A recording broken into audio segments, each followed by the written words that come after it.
Welcome to Mr. Biz Radio, biz talk for biz owners. If you're ready to stop faking the funk and take your business onward and upward, this show is for you. And now, here's Mr. Biz, Ken Wentworth. Welcome to another episode of Mr. Biz Radio with me, Mr. Biz, Ken Wentworth. And we got a doozy for you today. Our guest has a very interesting past in his career, in his journey. And he's actually kind of, in recent years at least, pivoted from his original career path. Not really pivoted, I guess, kind of switched a little bit. We'll talk through this. But our next guest this week is, he's lived on both sides of the danger line.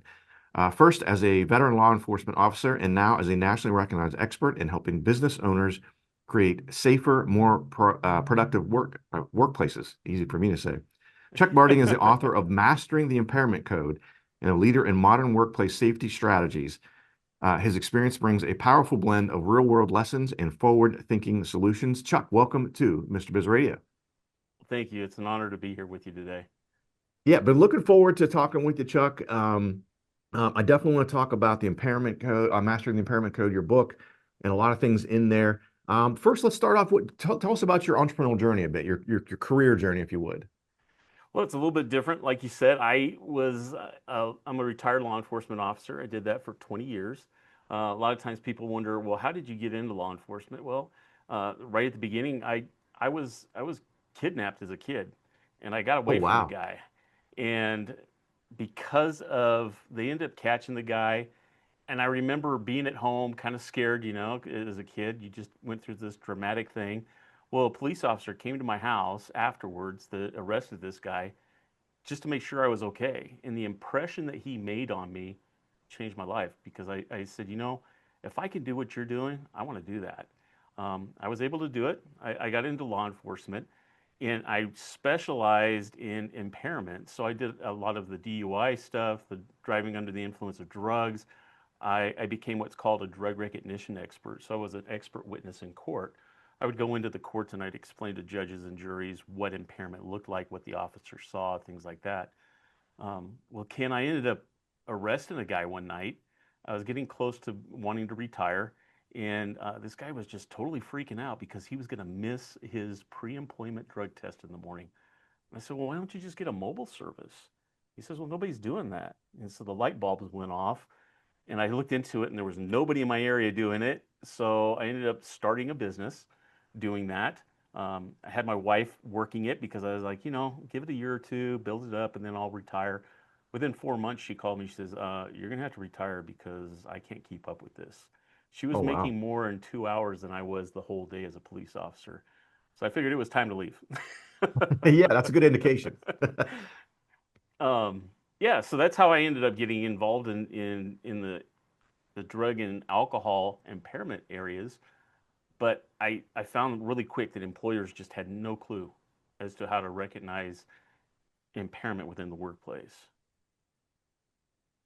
Yeah, I think that's one of the reasons why I wanted to have you on and talk through some of that stuff, because I've seen it with some of my clients, especially that have some more of a blue collar workforce. And I grew up in blue collar. I grew up in a steel mill town, and I would amaze me even when I got to be a teenager and I kind of understood a little bit more what the heck was going on and how these mill workers. So in my small town, where the mill workers would come out when they got off work, that street had, like, there were maybe, I don't know, 10 businesses on the street, and like 5 of them were bars.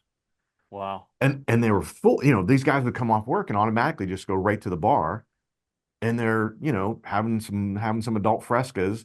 And I'm like, how do these guys function? Like, these guys are drinking every single day, and like some of these guys are doing super dangerous things in their jobs within the mill. I'm like, even if you're 10% off, I'm not saying you went crazy and got super drunk and got super hungover, but the impairment aspect, even the next day, of even being 10% off, if you have a very dangerous job, of like, oh my gosh. So I definitely want to get into that. Before that, I want to go back a little bit, if we can, to your law enforcement years. So you spent, like you said, 20 years doing that. Was there like one jaw-dropping moment that sort of still shapes how you work today? I would have to say I spent 10 years as a school resource officer. I got to work with the kids, and I didn't realize how much drug impairment or drug influence is in the schools. That was one of the main reasons why they wanted me in there. And what I really liked about that position, Ken, was I got to see these kids even after they got into trouble. I got to see them the next day or after that to kind of build that relationship with them, saying, you know what, look, you screwed up. Let's move on. Let's try and make this a learning experience. If you've got addiction issues and stuff, I was able to help kids get out of that. So for me, that was a very rewarding opportunity to be in law enforcement, to be able to do that. Oh, for sure. Yeah. I mean, I've got a couple of buddies that I graduated high school with that are school resource officers now as well. And that's what they had worked in the field for several years. And like you mentioned, and got on being a school resource officer, and they absolutely love it. Both of them have both told me independent of each other, the only thing they regret is not doing it sooner. Because they enjoy interacting with kids and trying to have an impact on, younger kids, and, it sort of head some of that stuff off the past if possible to, get kids back on a better path. So in your book, Mastering the Impairment Code, you tackled a lot of different issues that many companies avoid. Why do you think this is such a critical topic right now? The big thing that we're seeing is the legalization of a lot of different substances across the country. And a lot of it is under the pretense of we don't want people to be in pain, we don't want them to be hurt. And I don't think any of us want that. My dog in the fight is not with medical, and that surprises a lot of people. If you're in pain and stuff, look, I hope this stuff helps you if that's what you're wanting to do. Mm-hmm. I just don't want you getting into a car and driving somewhere. I don't want you in a workplace where you're endangering not only yourself, but other people. A lot of times we're not just talking about illegal drugs, we're talking prescription drugs too, where people ignore the warnings on the side that says don't operate equipment, don't drive a motor vehicle, things like that. Well, there's obvious things that a supervisor can do in order to figure these things out, but they haven't been taught how to do that. And that's where Mastering the Impairment Codes come in. I've asked people, look, zero tolerance is dead. It's punitive, it's disciplinary, it's after the fact. What I'm asking people to do is what I call having zero blind spots. Being able to recognize this stuff before that crisis happens, things like that. So having a 30-second check-in with somebody, these people better than their own families do when they come to work. You know what's normal for, Jim to come to work and how he acts and how he reacts. Within 30 seconds of you talking to him, you're going to know if something's off, and you can dig a little bit deeper and figure this out.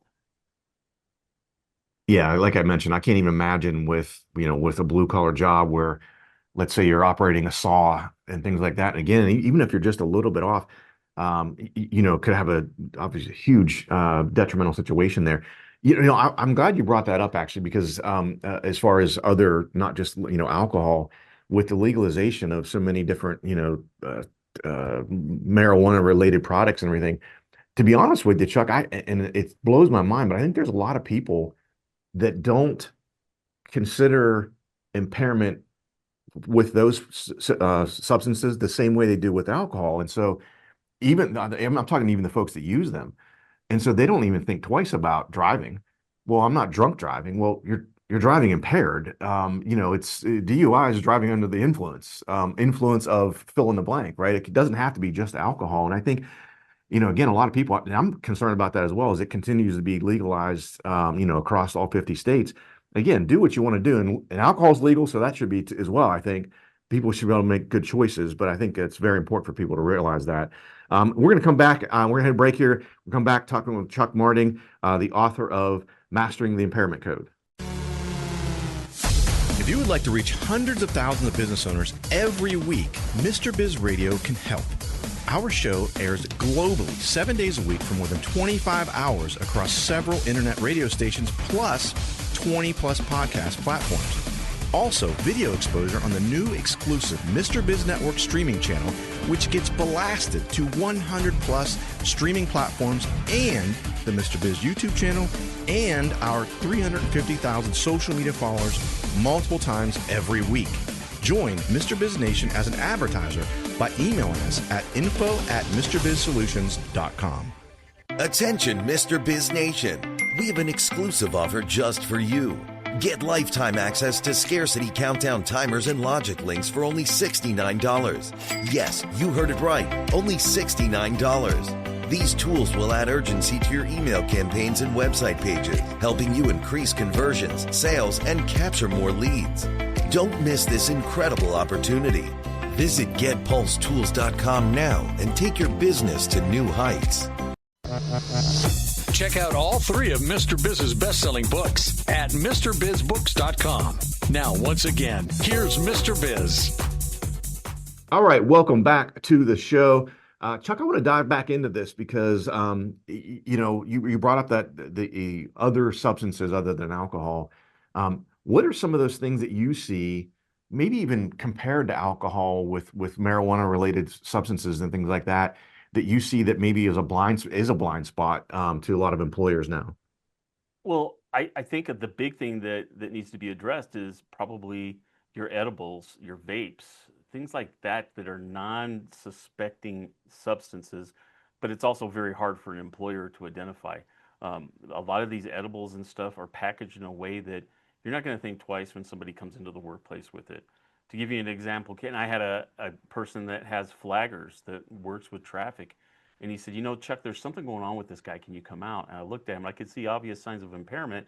And when I had him empty his pockets, he had a vape, but it was a marijuana vape. There's no smell to that. He was smoking this right in front of his employer, getting high right in front of him, and doing it, just like, you're never going to know. So it's things like that we're not suspecting people to come into the workplace with, that people actually feel entitled. I've seen employers that are being bullied by their own employees saying, it's legal, there's nothing you can do about it. And when people tell me that, I tell them, it may be legal, but it doesn't mean that it's safe. And I think that's the part that they're missing. We compare it to alcohol. Well, it's safer than alcohol. Well, what did you just tell somebody? So now because they feel, well, it's safer than alcohol, that must mean I can get in a car and drive, I can go to work, I can do all these things. And that's what we're finding. And employers just feel like their hands have been tied and they've been told to deal with this, but they don't have the tools to do it. And that's where Mastering the Impairment Code came into play. Yeah, I think it's critically important, and I agree with you 100% because, and again, I've seen it with some of my clients that having that challenging situation of, again, it's legal. Well, alcohol is legal too. So you can't come in and crack open a six-pack, while you're working. And the example you gave, Chuck, too, think about it. That guy was a flagger. So Yeah. not only is he endangering his own life with his impairment because maybe he's a step too far into a lane, but other people who he's directing the traffic of, oh, I thought you said that they could go and not, and all of a sudden you end up with, a really bad situation. Well, this is in the news every day. We have pilots, we have truck drivers, we have people in safety sensitive positions, we have doctors that get caught up in this stuff too. So I mean, it's just not one industry, and it would probably be people you wouldn't even suspect to get into these things because they feel like because it's legal, it's okay. But they don't understand that even though you don't feel impaired, you're still showing signs of impairment, things that will show up that maybe you would see or somebody else would see, but they don't because they feel like they're okay. Yeah, for sure. And as I mentioned, you don't have impairment doesn't mean you're like, stumbling around, drunk, crazy. It could be, again, even if you're, 10% off, as I mentioned, and you're in a highly critical, job that requires a lot of safety protocols, being 10% off could be the difference maker. Yeah, impairment is totally different than being under the influence. Okay, it's just because we don't realize how long you can be under the influence of those things. So people like to say, well, marijuana, some people feel like if you do that, you're going to be showing it for the rest of your life. And that's not the case. Prescription drugs that we talked about before, a certain period of time, you have to be off of that before you're safe to do the function of your job. So it's like that with every substance, alcohol included. But we're seeing more alcohol incidents within the workplace, I think, because of us coming out of COVID.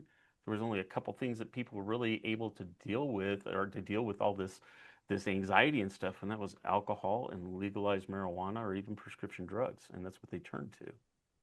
Yeah, yeah. Chuck, what have you found? What do you think is the biggest sort of misconception that business owners have about impairment in the workplace? I find that the biggest thing that I'm hearing from employers is that they don't know that they can actually do something about it, or that they feel like, I don't want to have to fire this person. Well, that's not necessarily what you have to do. I've tried to teach people to have empathy for them, to be able to show compassion. You have employer assistance programs, you have second chances that you can give people, but just giving them the tools to be able to overcome these substances so that they can be in the workplace, and so that you are being responsible, trying to not only help them, but also protecting your interests within your own business and your clients. That is the big Yeah. thing that I'm seeing. Yeah. I know you talk a lot about what you call hidden risks. What's one risk that you have found that leaders maybe underestimate the most? I think the biggest thing that I've seen and that I've experienced is that we're not picking up on people that have the addiction issues, because they kind of fly under the radar. They only occasionally do something. And so when you're not causing a problem, or you're not coming up on my radar, I have a tendency of not really worrying about you. And then I show up and do a random drug test, and they have this in their system, and they're like, I never knew this. But then when you start talking to them, there were subtle things that came up that they kind of dismissed. Impairment today isn't, staggering, swaying, falling over things, slurring your words. It's all of a sudden a change in your attitude or your behavior. It's forgetting how to do tasks that you've done every single day for so long, but now you can't remember how to do them. Or, showing up late to work, or having extended lunches, things like that, and then getting upset with your supervisor when they bring those things up. It's a change in attitude and behavior. And those are the things that sometimes we're just kind of a little dismissive with. But if we take a couple more seconds and just kind of dive into that a little bit, we're going to figure these things out and see that there's something that's going on that's causing this. Yeah, it's interesting you brought up. It made me think too. Someone who has an addiction, but it's not something that's severe. And I guess that's probably wrong when I say it. Addiction is severe, but someone who uses edibles every single day, at some point you probably become accustomed to that new normal for them, right? And so all of a sudden, to your point, you don't necessarily notice a change unless you see it right up front, because, well, Bob always acts like that. He's always forgetful, or he's always and you almost ride that as the new norm. Is that one of the risks that you see and you found? Exactly. It's you're functional alcoholic, you have functional drug addicts. Your body becomes accustomed to it. It becomes functional. So that's why they're not slurring their words or not losing their balance. So it's other things, performance things, behavioral things that we have to look for. And that's been the big thing, is that, like we talked about earlier about the vape. Well, usually you would smell marijuana or something like that. This guy was doing it right in front of his boss, and there was absolutely no smell to it. And that's what threw him off. He thought he was just vaping, tobacco, and that's not what he was doing. Well, and two, like you mentioned with edibles, I mean, they can look like a gummy bear. So again, you wouldn't even know. And again, there would be no smell. There'd be not like alcohol. You wouldn't smell it on their breath necessarily either.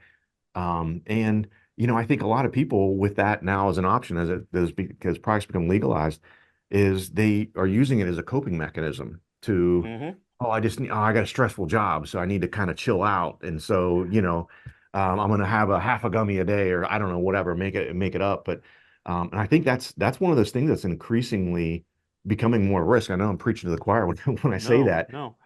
Just in the last couple of days, Ken, it's been in the news how people are scrambling because they've revamped the CBD laws and things like that, that the industry that produces marijuana-infused drinks, waters, things like that, are going to be coming off the market, and they're freaking out. Well, you as an employer, unless you were aware of it, you're not going to detect it or even see them come into the workplace and use it. Are you going to go around checking everybody's drink and everybody's, Yeti jar to see what they've got in there? That's what we're dealing with. Yeah. Good stuff. Guys, we're going to take another break here. We're going to come back. Last segment, we're going to talk about a lot of different things. We're going to talk about how to build a proactive culture versus reactive. We're going to talk about some different things about accountability, having some empathy for folks, and then warning signs to look for. So come back after the break on Mr. Biz Radio. How would you like to have direct access to Mr. Biz to help you run your business more profitably and more efficiently? At MrBizSolutions.com, you get live access to not only Mr. Biz, but also several of his hand-picked and trusted business experts, each with 20-plus years of experience to help you optimally manage and grow your business. That's just the start of where Mr. Biz Solutions begins. Learn more at MrBizSolutions.com. That's MrBizSolutions.com. Attention, Mr. Biz Nation. We have an exclusive offer just for you. Get lifetime access to scarcity countdown timers and logic links for only $69. Yes, you heard it right. Only $69. These tools will add urgency to your email campaigns and website pages, helping you increase conversions, sales, and capture more leads. Don't miss this incredible opportunity. Visit GetPulseTools.com now and take your business to new heights. Got a question for Mr. Biz you want answered on air? Email it to info@MrBizSolutions.com. Now, once again, here's Mr. Biz. All right, welcome back to the show again. Talking this week with Chuck Marting. He is the author of Mastering the Impairment Code. And last segment here, I want to make sure we hit a lot of these good things, Chuck, that I wanted to make sure we talk about. But, how can companies begin sort of building a culture that's more proactively addressing safety rather than being reactive? That's a very good question, and I think it's going to begin with your policies and procedures, your drug and alcohol policies that are going to tell you what your reaction to these things is going to be and how you would handle them. A lot of employers have employee assistance programs, and they haven't tapped into those things. And they're such a great tool for supervisors and for employers to be able to work with those employees to have empathy, compassion, and cause second chances to happen. I think that's the big thing. So a lot of times we have these tools, we just don't know that we have them, and we don't know how to use them. And that's where a lot of this comes into play. Yeah, it makes sense. And I think, to your point, I think that's a very important piece of this is getting it effectively getting it into your policy and your employee handbook, et cetera. So first of all, you're being very upfront with folks. Second of all, they know, and there's no surprises if there's an issue, right? They know how it's going to be handled.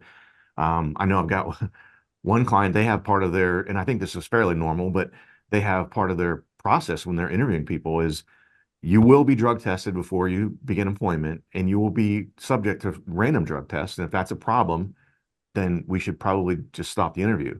And I kid you not, Chuck, 25% of the time, the candidate will get up and walk out and say, well, okay, because I don't know where they think they're going to work, where that's not going to be part of the, maybe it's some of these companies that don't work with you and are not being proactive in these ways. But it's kind of amazing to me that people expect that they should be able to be impaired with drugs and working. And again, almost any job you have, again, if you're impaired means you're not as effective as being 100%, right? And so even if there's not a safety issue, it's a productivity issue, or it's a relationship with coworkers or your boss.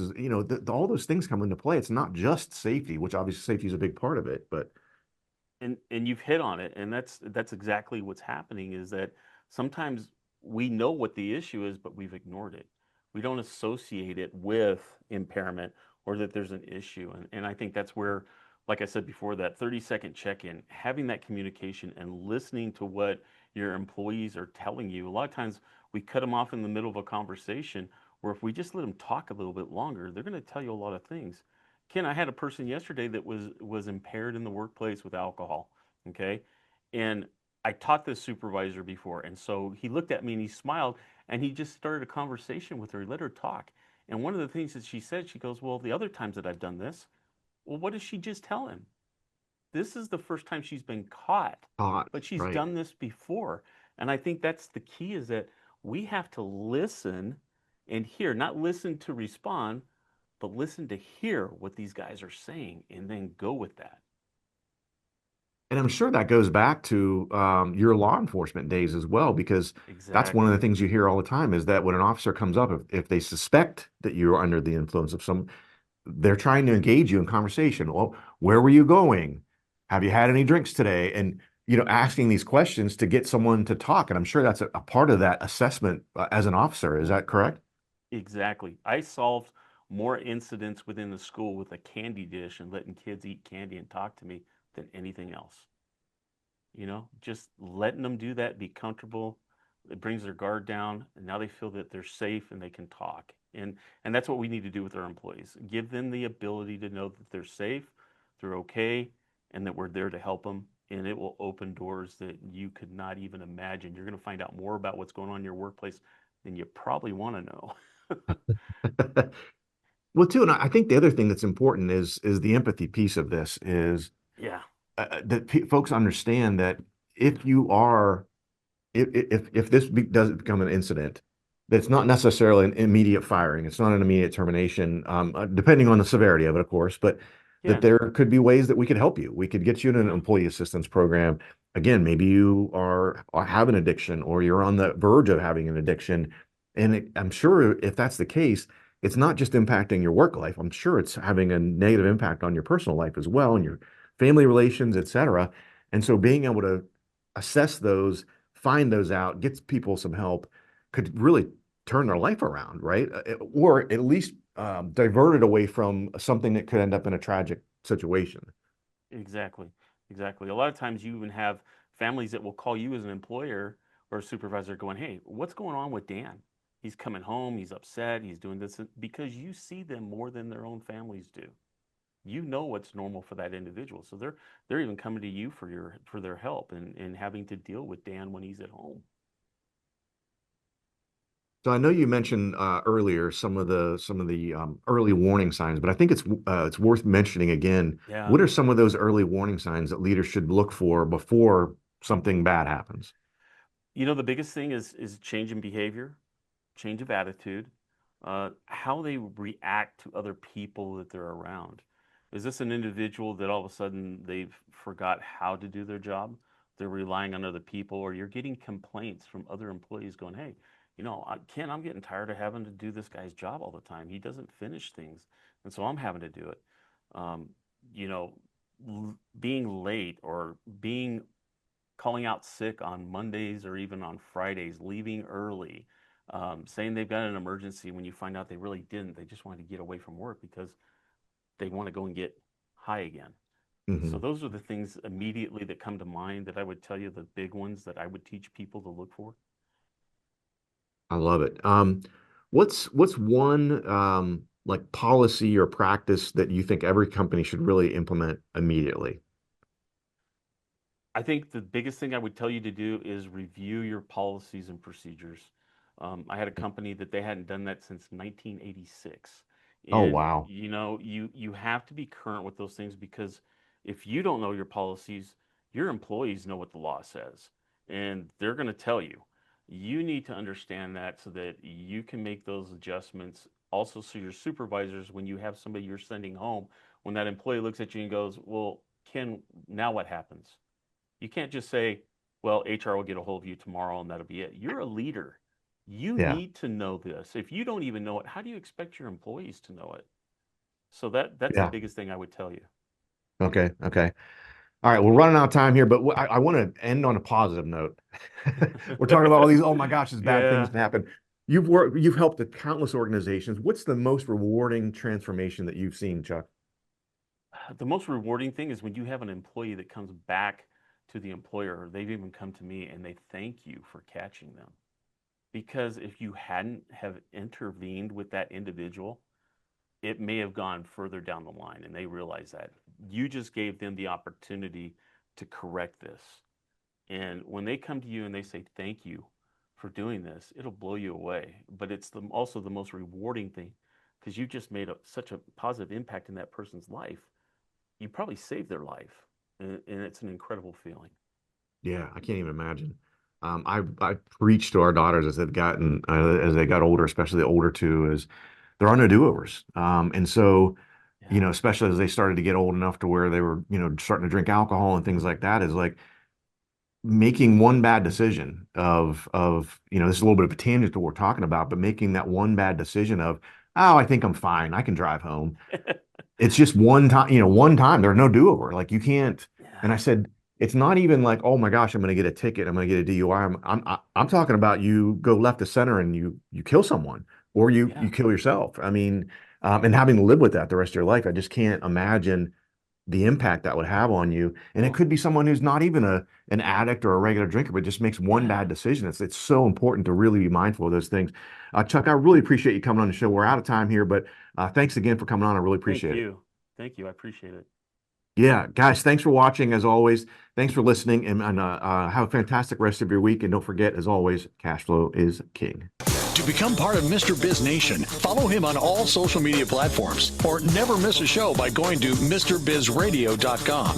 If you prefer free video content, visit the Mr. Biz YouTube channel or check out his streaming channel, which is available on 100 plus streaming platforms at MrBizNetwork.com.